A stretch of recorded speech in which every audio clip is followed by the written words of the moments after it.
Hi, welcome back, everyone. This is Jody Greenhall, and I'm very pleased to introduce John Kemp on the topic of fostering inclusion and embedding culture of disability.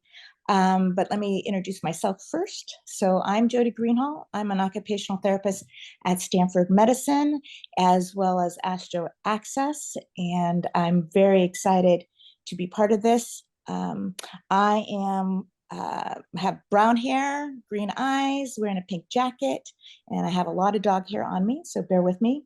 I do have visual sensitivities on the computer, so I'm currently using an iPad, so be patient with me as I look at the slides with you as well, but a little closer. So I'm excited because I know John in a very fun way um, in zero G gravity. John has been an ambassador helping the disabled go into space, and his trajectory is amazing. So I'd like to explain our passion of ADA, and we're both warriors in the sense of I'm on the West Coast, John is on the East Coast, and his trajectory started way back when he was going into college, and there was no civil rights, and he had to just figure it out. And he had the honor of meeting Senator Bob Dole, which he knew for 53 years, and ended up receiving incredible presidential awards with his work with being the co-founder of the American Association of People with Disabilities, and his work with Judy Herman with the co-founding of ADA, as well as Paul Earn having the ADA vision on a napkin with beer over it. So I'm going to have a send off to John to continue on, and we'll have questions and answers at the end. Welcome, John. Thank you. Thank you so much, Jody. It's just a privilege Mady group in this fifth year of the conference. I want to thank you very much for the invitation, and Peter, thank you as well, and all of your colleagues at SMADY. This has become an elite conference, and I feel very privileged to be invited to speak. So thank you. And you were very kind, Jody. You were gentle, and that's much appreciated. We had such a good time going up in a zero gravity flight to really explore the future of disability inclusion in space travel, and someday the colonization of the moon, and how are the aircraft or the flights to the moon going to occur.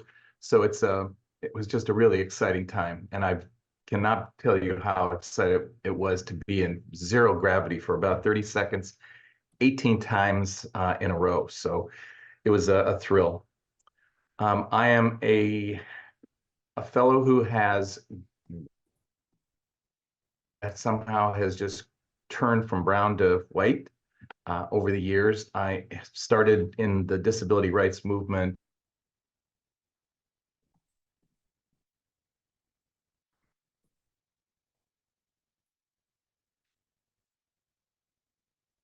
We can hear you, John. Go I ahead. can hear you. Okay, great. All right. Today's talk is going to be about fostering inclusion by embedding a culture of disability. I want to start by just saying that I work at make sure we don't consider ourselves necessarily East Coast, though Jody, I am Alabama as the seashore. We have two children here who are grown, married, and we have 5 grandsons, 3 in college, all within about 40, 50 miles of Birmingham. So we think we're close to the coast, but we're about 4 in water from international waters, I guess. But Lakeshore is an incredible place. There's nothing like it in the United States and in the world, where we have people with disabilities have access to health, wellness, fitness, nutrition, research, and advocacy. It is amazing how many people that enjoy the benefits of Lakeshore.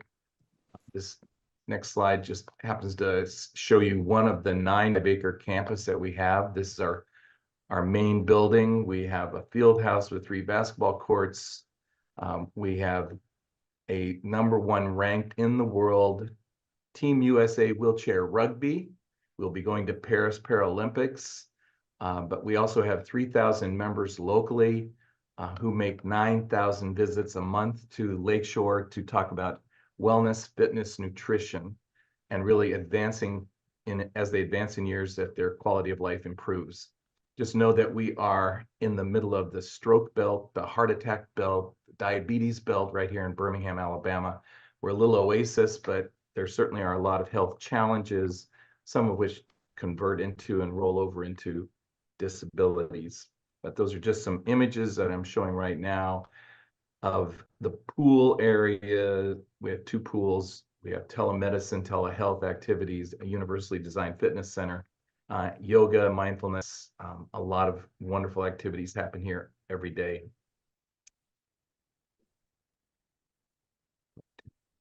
All right. This presentation will delve into the strategies for cultivating a workplace that values and celebrates diversity. And that includes disability, of course. All too often I hear the phrase diversity and disability, and that's just not the right way it's supposed to be. Disability is always a part of diversity. Ableism in healthcare. Stereotypes, bias, and prejudicial attitudes, collectively called ableism, are prevalent in rehab settings in which the medical model of disability is prominent. And I know that Stanford and many others who are on this magnificent conference are very enlightened and understand what the difference between the medical model and the social model of disability is. But I'm really focusing in right now on ableism in the healthcare settings in which the medical model is prominent. Ableism is perpetuated by harmful attitudes perpetuated by healthcare providers towards patients with disabilities. These attitudes contribute toward discriminatory behavior and adverse health outcomes for people with disabilities in medical settings. Adults with disabilities are more likely to have had a clinical encounter where the health provider did not listen carefully to them, explain things in a way they could understand, show respect for what they had to say, and spend enough time listening to them.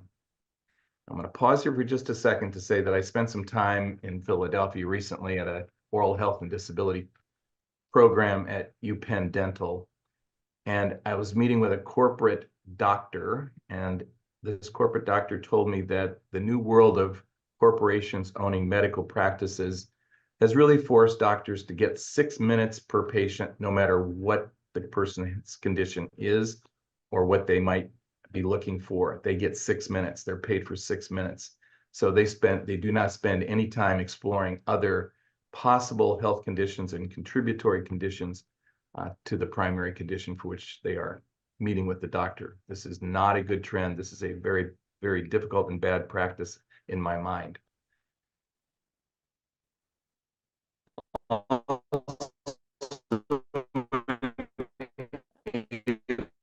Public.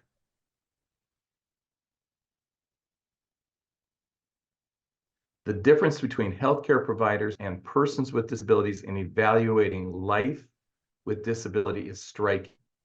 Of emergency care providers, only 18% of those emergency care providers would be glad to be alive with a severe spinal cord injury, compared to 92% of persons with a high spinal cord injury who reported that they were glad to be alive.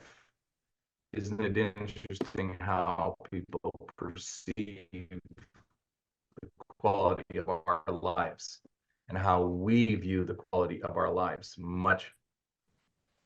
In 2023, in September, the National Institutes of Health designated health outcomes at the population level linked to a history of social, economic, or environmental disadvantages, and all of them are regarded as avoidable. As a group, people with disabilities fare far worse than their non-disabled counterparts across a broad range of health indicators and social determinants of health. And those social determinants of health, as a reminder, are economic stability, educational access and quality, healthcare access and quality, and neighborhood and the built environment. housing is probably the #1 issue in those social determinants of health. Okay, I'm so sorry that we're having trouble with the audio. I am working from home and we tested this at the office, so I should have probably gone to my office. So apologies, everyone.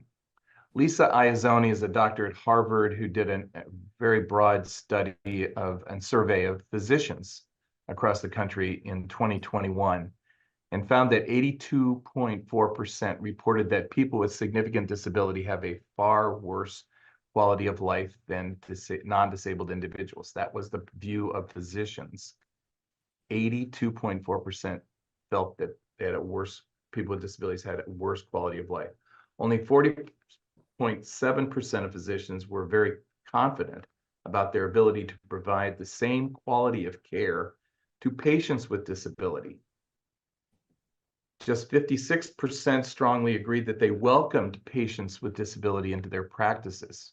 About half agreed that they welcomed, meaning about half did not, which hurts, and it also limits the access to healthcare if people just don't want to see you. And 18% strongly agreed that healthcare systems often treat these patients.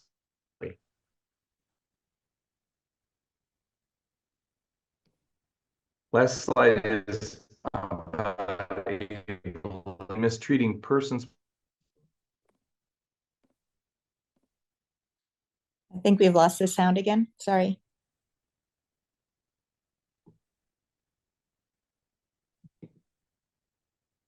Lost the sound. There we go. Go ahead. We have a long history of segregation of people with disabilities, of stigmatizing people with disabilities, and of course, institutionalizing people with disabilities. And there are now many good laws on the books, not necessarily being enforced. The stigmatization, the segregation, and even institutionalization. Progress has been made in reducing discrimination against and segregation of individuals with disabilities with the passage of two significant pieces of legislation, the Rehab Act of '73 and the ADA, the Americans with Disabilities Act of '90, as amended in 2008, both civil rights laws prohibiting many forms of disability discrimination. Nonetheless, studies show that persons with disabilities have poorer health than persons without disabilities, and many health issues related to their health status are preventable. This is really unfortunate. Quickly, rehab provider bias. When we think about rehab provider bias, are there common issues present in the population of people with disabilities with whom you work? How might that skew your perception of disabled people? Just questions to think about. This might be my favorite slide, and this really calls me out as a person with a disability and as a person with a physical disability. I was born without arms or legs, off at the elbows and the knees. Got artificial arms when I was 2, artificial legs when I was 3, and have had many, many sets of prostheses. But this is a hierarchy of disability stigma and ableism. And this is about people with disabilities viewing themselves in a hierarchical way.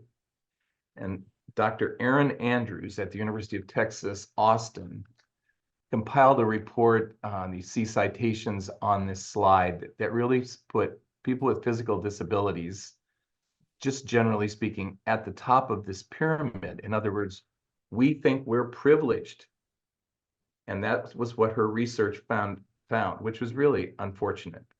I'm hurt by this. I wish this didn't happen, but this is what the research indicated. The research is a little dated, but I don't think a lot has changed. The first at the top of the tier of this hierarchy is physical disabilities. Next is chronic illness. Third is learning disabilities. Fourth, sensory. Fifth, cognitive. Sixth, neurodevelopmental disabilities. Seventh, intellectual and psychiatric. So when you see the hierarchy, people with physical disabilities only, I guess, not me, think that people with physical disabilities are superior. And so just highly offensive to me, but this is what's going on within the disability community. We exercise ableism among ourselves, and this is really not a good example. This is a hurtful slide to me, but one that you should be very aware of. 10 principles of intersectional diverse identities. Understanding inequity within the disability community. Current efforts focus on understanding the intersections of multiple diverse identities. And look at all these different identities: disability, gender identification, sexual orientation, race, ethnicity, language, religion, spirituality, age, and socioeconomic status. Let's talk briefly about disability employment. We've made a lot of progress in the ADA, except in the area of employment. This is one of the worst areas of growth. We've had practically no growth in the rate of employment of people with disabilities. The cost of disability dependency economically and emotionally. Social Security, retirement, and Medicaid cost our country $260 billion a year. A lot of money. Well, you know what? I'm a citizen too. And if I needed Social Security retirement monies and I needed Medicaid, I'd expect that appropriate dollars would be made available to me. I still think that they're archaic Social Security laws. And when you now see that we can have assets that have moved up from 2,000 total to 10,000 total, you're still treating people with disabilities in a very, very bad and negative way. We can only accumulate assets of, say, $10,000, which is maybe your car, not your house, but just your car. And if you exceed that amount, you no longer qualify for some of the Social Security benefits. If you're a 20-year-old, 1 in 4 of you will acquire a disability before reaching retirement age. What is retirement age? I'm beyond the normal retirement age, but believe me, I'm still working, and I know a lot of other people are. So I'm not sure that retirement age has a specific number to it. Here's one that always, I think, is very interesting. It is estimated that households with a disabled adult need an average of an extra $17,690 in income per year in order to achieve the same standard of living as a comparable household without a disabled member. It costs us more to live with our disabilities. And we have to figure out a very appropriate and policy positive way of achieving this improved standard of living for us with disabilities. Disabled workers who are employed were paid on an average of 74 cents on the dollar in 2020 compared with non-disabled workers. Remember, for a long time, we compared women to men and how underpaid women were. Now people with disabilities find ourselves even behind women in the comparison towards what men make. About 66 million people, or about 1 in 5, will collect Social Security benefits in February 2023. Here's the labor force participation disparity of people with disabilities. Only 31% of disabled adults are in the workforce. 20% are working full-time, 11% are working part-time, compared to 68% of non-disabled people who are participating in the labor force. The costs of disability dependency are staggering and harmful to our American economy and to people with disabilities. The punishments that we put people with disabilities through is egregious. It's horrible. And we should be looking at how we give opportunities for employment to all people with disabilities. Even those whom we might think may not be able to work, we are wrong. There are, I would say, most people with disabilities are able to do quite a bit of employment. And yes, technology has been a great equalizer. Why aren't we hired? The fear of hiring and the possibility of someday firing a disabled worker prevents some employers from using their good employment judgments. This is one of the worst reasons and the biggest reasons why people with disabilities don't get hired. Employers are afraid that someday they're going to have to let this guy or lady go from their work, and they just don't want to be the creep that does this. They don't want to be the person that says, I'm sorry, you're not able to keep up. Well, you're doing no one a favor by holding on to a person, any employee who isn't able to perform with reasonable accommodations what the jobs require. The scope of work the scope of who are people with disabilities is a deal of breadth and depth to the disability community. But there's absolutely no reason why we cannot be on the lookout for great talent and hiring to what we need in terms of talent. So we've already talked about why people with disabilities aren't hired. These are fears often based on myths and stereotypes. And if I'm a good business person, this slide should resonate with me. Accenture, the consulting firm, found that when companies champion disability in the workplace, they report 28% higher revenues, 30% higher profit margins, and superior shareholder returns. My favorite phrase ever, and this is by Robert Riley, former U.S. Education Secretary, said, "We are currently preparing students for jobs that don't yet exist, using technologies that have not yet been invented in order to solve problems we don't even know are problems yet." So what are we doing? Educators and employers are teaching students and employees how to learn, not necessarily what to learn. Of course, that goes along with the ever-changing natures of jobs, and jobs change almost completely every 5 years. We're teaching people how to learn. The cost to train a new worker on average is $15,000 for a $45,000 a year job. Workers with disabilities are more loyal, according to some studies, but let me just say this is for the time being. When we get a lot of disabled people in the workplace, well above the 31% rate, I think we will find out that there are just as many good, average, and poor workers in the workplace, and we will have to manage to excellence in that way, and not just single out people with disabilities and protect them for no apparently good reason. Disability culture, one of my favorite topics. What is disability culture? The elements of our core culture include a heightened acceptance of human differences, whether they be differences in race, gender, nationality, or ability. Disability comes in many forms. You heard Cam earlier. Really fantastic presentation. Living our lives as people with disabilities has taught us how to appreciate human differences, whether they be racial, gender, economic. If I'm the different one and I have prostheses and I get on airplanes and I'm always asked, what happened to you? Usually that's the third question. The first one's, where are you going? Where are you from? What happened to you? By the guy, usually it's a guy sitting next to me. I'm always pointed out as different. I'm distinguished as different, and it's not always a good distinguishing feature. It's only in the very first moment that they think that that's really cool.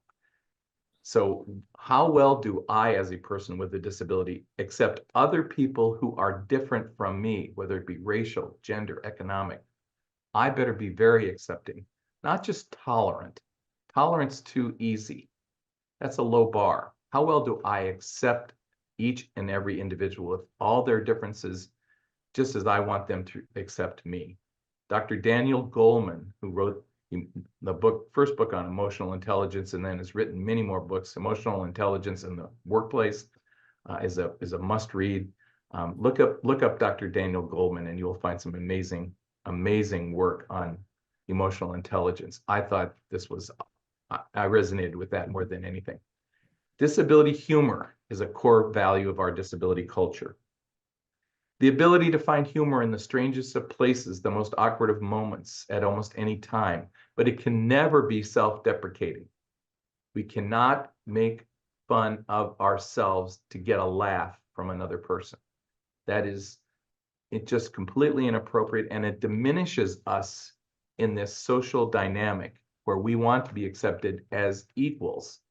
So we have to be using humor carefully, but using it strategically to build the bridges between people with disabilities and people who do not have disabilities. And then another core value that I think is very important is our ability to read others' attitudes and conflicts in order to sort out, fill in the gaps, and grasp the latent meaning and contradictory social messages. That's a mouthful, isn't it? That's a lot to absorb. And certainly no HR person is going to want us to be talking about attitudes. It's merely, it's what people can objectively determine are people's responses to us as people with disabilities. But we're really good at reading people, reading body language, tones of voices, and how people are interacting with us. We understand this very well, and we understand how they are accepting us. Emotional intelligence. Core emotional intelligences, managing impulse control. What if I got mad every time somebody was saying something so inappropriate and dehumanizing to me? What if I was flying off the hook and losing my patience and just getting really upset? I might be upset all day long. I don't really feel like living my life like that, nor do I want anybody else with a disability or anybody else generally flying off the hook and getting upset about what somebody might have said. It may be that they are not educated on what disability is and how we live our lives, managing our anger and finding creative solutions to social predicaments. How do I shake my hand, which is a clamp on my prosthesis? How do I shake hands? How do they feel comfortable in shaking my hand? I extend my arm, my hand, my clamp out, and I'm the one who initiates it. And many times they still don't know what to do. So they are doing lots of different moves and bowing and doing other things, but they finally get it. Emotional learning is ingrained. As experiences are repeated over and over, the brain itself reflects them as strengthened pathways, neural habits to apply in times of duress, frustration, and hurt. The outcome, decent human beings, is more critical to our future than ever. So we have to learn how to handle difference and differences in people. This is difficult, but it's not impossible. And I think we all have learned a lot from these conferences, and by the mere presence of having children going to school with other kids with disabilities, they're learning how to get along, what other kids need. That is all very important. High IQ, it is estimated, is attributable to only 20% of life success, leaving fully 80% of success attributable to emotional intelligence. That's a big percentage. The ability to rein in our impulses, to read others' innermost feelings, and to handle relationships smoothly. Our friends, our partners, our kids. I heard Peter talking about his child, his wife. I heard Cam talking about his family. These relationships are what make the world go round, and we want them to be smooth. We do not want to go through life being upset and unhappy. So what about attitudes? What about 4 theories that I'll just mention here real quickly? Theory of spread phenomenon.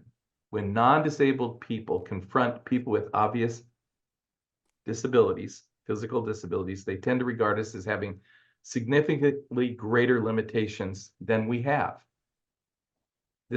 My missing my 4 limbs all of a sudden becomes a completely generalized statement about how I can't possibly be a qualified individual with a disability. They have spread my disability out to my whole person. Really very, very, very difficult to handle this kind of stuff. A second theory is a theory of generalization. If we know one blind person, we know all and everything about blind individuals. There couldn't be anything further than the truth. If you know one blind person, you know one blind person. Everybody is different. Even a quadruple amputee like myself, we're all going to be very, very different. A third theory of avoidance and transference. And Dr. Beatrice Wright at the University of Kansas, who I got to know years ago, just a brilliant, brilliant woman, a psychologist who wrote many books on this issue, and they're probably textbooks for many of you who have studied rehab in college and graduate school. Talked a lot about avoidance and transference. Children confront us folks with disabilities, and adults avoid us. And that is a generalization, but I'm saying that has been my lifelong experience. Children are not afraid to come up to me and anybody with a physical disability and just ask their honest questions. And most of us really appreciate it. We really like the fact that a child is curious enough to and bold enough to ask, what happened to you? Where are your hands? What happened to your hands? Why are you riding in a scooter?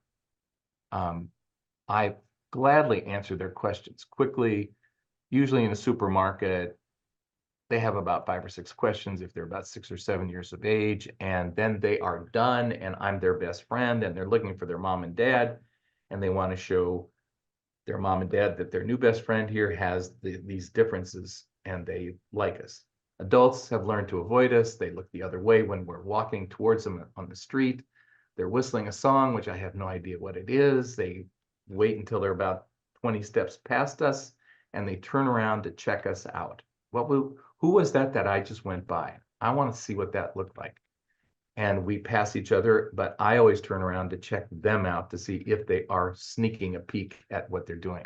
I'd much rather have them acknowledge me as a human being and understand who we are.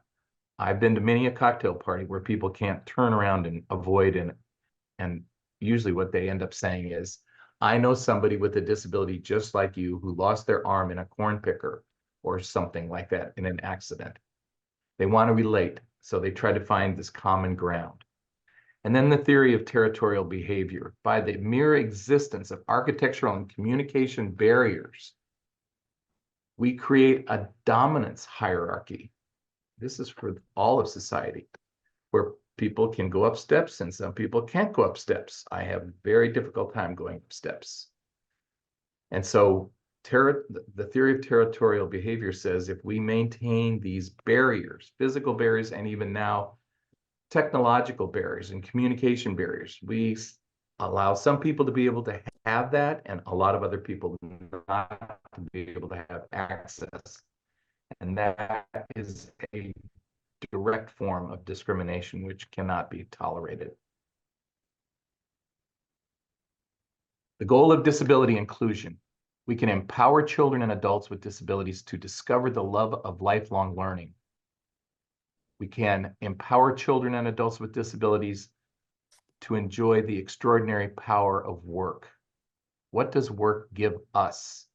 How helpful is it to us in our personal well-being, our economic needs, but the dignity that we have and we get from work? But not everybody has to work, and they can certainly be treated with great dignity and respect. We can get the freedom of independent living. Nothing like being able to do things as much on your own as you can. And if you need help, there should be no shame in asking for and receiving assistance. And then we also receive the self-confidence to fulfill our dreams.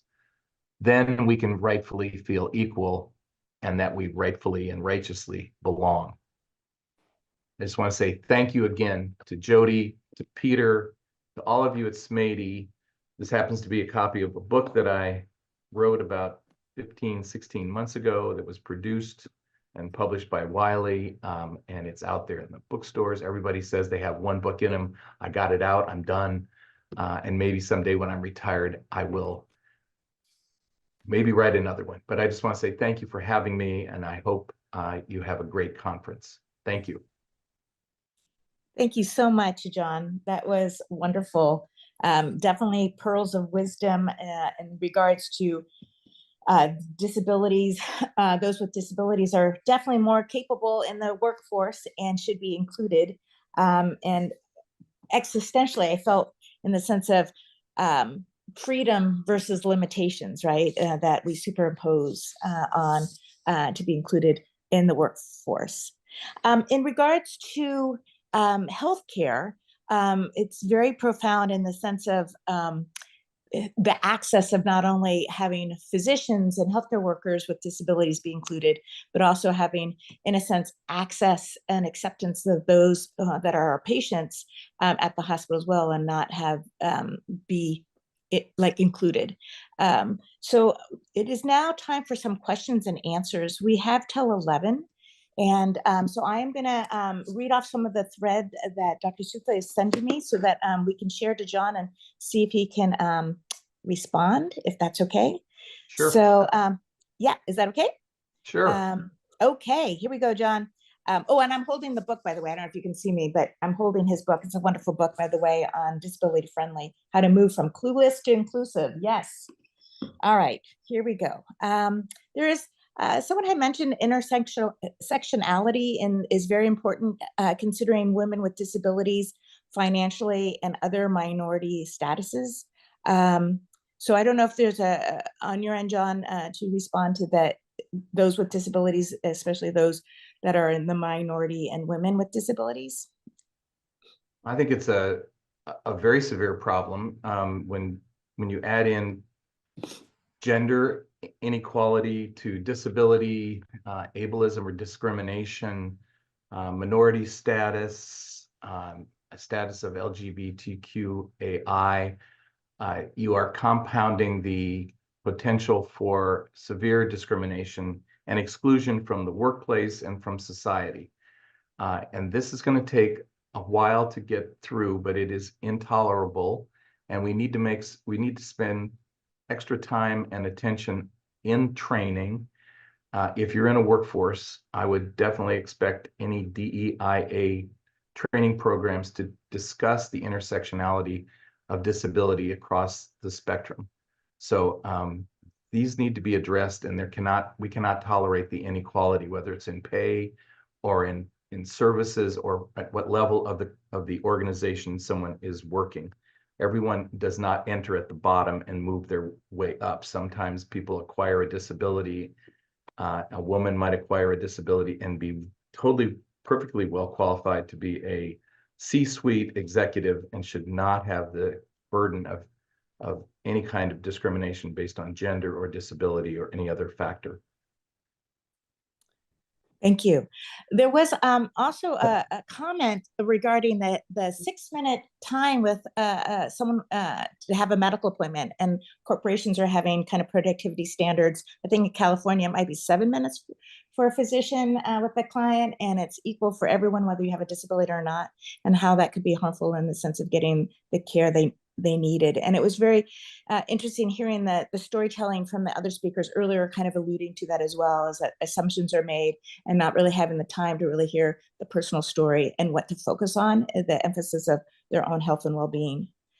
I'm also going to read a comment that I just got. It says, as I am a woman with a disability with a graduate degree in healthcare in California, a large part of the issue is that the laws force false choice between working or losing your benefits that allow you to live and do so with quality of life, such as paying for a personal care attendant. You have any comments with that, John? I couldn't agree more. I think this is just a serious policy flaw that should be corrected as soon as possible. But we have such a mess in our federal policy structure, our Congress, and the battle for the presidency. I don't see much going on in anything in this area. But I completely agree that there should be no false choices like that, and I would just say that it has to be solved at the policy level. I would advocate with the person who wrote that. I would be glad to join in any kind of letter writing and go to the Hill and talk about these kinds of inequalities that exist. It should not be forced to make either one of those choices. Yeah, I agree. Sorry, I'm going to interrupt for a moment. I'm sorry? John, can you stop presenting so we can just have your cameras? Would love to if I could figure out how to do that. Oh, Perfect, thank there you. we go. There we go. Thank you. All right, there's a question. I agree with everything you said. I'm only a student. How do I get the bureaucracy of my university administration to also agree and stop the discrimination? And then I'm curious to know how the hierarchy can affect how those with disabilities see others with the same or different disability, especially with those with individual disabilities. That was kind of a two questions there. Apologize. Any suggestions? Say the first one again, Jody, please. Sure. Sorry about that. I agree with everything you said. I'm only a student. How do I get the bureaucracy of my university administration to also agree and stop the discrimination? I would look to the the Students with Disabilities Office. I would look to an administrator. I know my camera is not on and I'm not able to turn it on, but I can see everybody else. I would definitely start looking for allies as quickly as possible, and I would not be afraid of using a disability student services office to raise the issue. I know they're dealing with lots of challenges, but that's not a reason for denying any services that are deserved. And you have to find your voice. And hopefully, because for a generation and almost a second generation now, we've had students with disabilities going to school with non-disabled individuals. We understand how to advocate for ourselves. In fact, students in grade school and high school are now being asked to lead their IEP meetings and literally chair their meetings where they are deciding what kinds of services they need.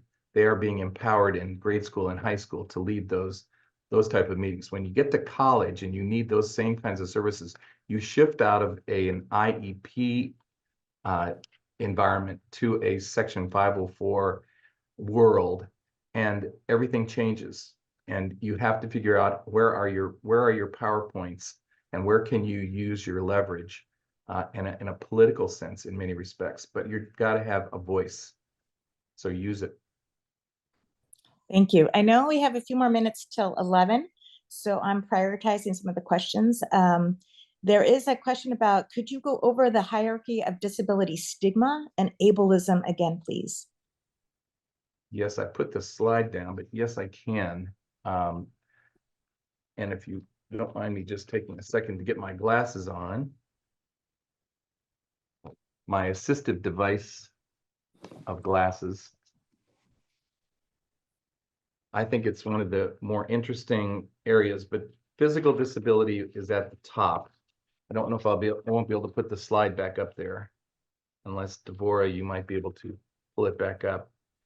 But it was physical disability, chronic illness was second, learning disability third, sensory fourth, cognitive fifth, neurodevelopmental sixth, intellectual second, seventh, and psychiatric eighth. There it is. Thank you. Yeah. Thank you. Thank you. Thank you. There is the way we people with disabilities view a hierarchy within ourselves. This does not make me proud at all that we put people with physical disabilities at the top. It should be a flat, equal display of all disabilities, and we all should have equal rights and no stigma. Yes. There was also a comment regarding the self-advocacy and those with cognitive difficulty. Do you have suggestions of how to support those individuals? Yes, I think, yes, Jody, I think this is where allyship really occurs, and this is where if an individual has difficulty in representing himself or herself, that an ally will be certainly welcome to represent what are the best interests of the individual. So I would not hesitate to use an ally, colleague. There's always suspicion about a family member speaking up because they may just add in a whole lot more information than the individual really wanted to express. But someone who knows the individual and is not a family member certainly would be respected and appreciated to speak up on behalf of the individual. Yes, thank you. Okay, Social Security disability covers individuals for chronic conditions, but is difficult with respect toward toxic exposures. One issue is the support for spousal coverage as caregivers, insurance coverage through Medicare. Do you have any suggestions for advocacy in implementing policy change? That's a deep subject. It's a very important one. I know that spouses now can qualify for payment for being a caregiver in some states. And because Medicaid is so state specific, a state plan is approved by CMS at the federal level, and it can approve or disapprove the plan that is submitted. Hopefully that the state plan allows for the payment of a spouse to be able to provide care and support of a disabled spouse. This is where there are probably billions of dollars of services that are provided for free by family members, and they are providing services at the expense of them not being able to work and being outside the home. If there was a caregiver that was paid for, that would enable the individual to live their own life, and of course, in conjunction with their partner. Thank you. And John, what constitutes an impairment versus a disability? Well, I think if it interferes with a major life activity, I, being a quadruple amputee, might be regarded as having an impairment, but I also have a disability because it limits a major life activity, and that's using a very legalistic ADA-based definition. Okay, and there's a comment here. It says, bringing this one up again, was stricken by your comment about shaking your claw, and also the phenomena that people feel if they know one disabled person, they know them all. If I want to know how, if to shake someone's claw, for example, do I just ask? Yes. Yes, you do, with sincerity. Good. We're pretty good. We're pretty good at reading people. It's kind of a sixth sense. And we understand people's comfort level, and we also understand when people would feel uncomfortable. So it's really upon us to put you at a point where you feel comfortable enough to ask your questions. Thanks, Jody. Okay. It is a-okay to ask respectfully, how would you like me to shake your hand? How would you like me to shake your clamp? No problem whatsoever. I think the acknowledgement of being a human being is the most important part of all, and equal. Kudos to that, definitely. So we're wrapping up. We are having, for those of us in California, an early lunch. For those that are further away globally, it's probably dinner time, but we are going to be taking a break to about 11:45 Pacific Standard Time. So everyone kind of enjoy your break, come back with enthusiasm because we have more speakers coming up, and continue asking some questions as well. And then at the end of the afternoon, we'll have a panel. Unfortunately, John Kemp won't be available for that synopsis panel at the end, but we appreciate all your participation. Thank you.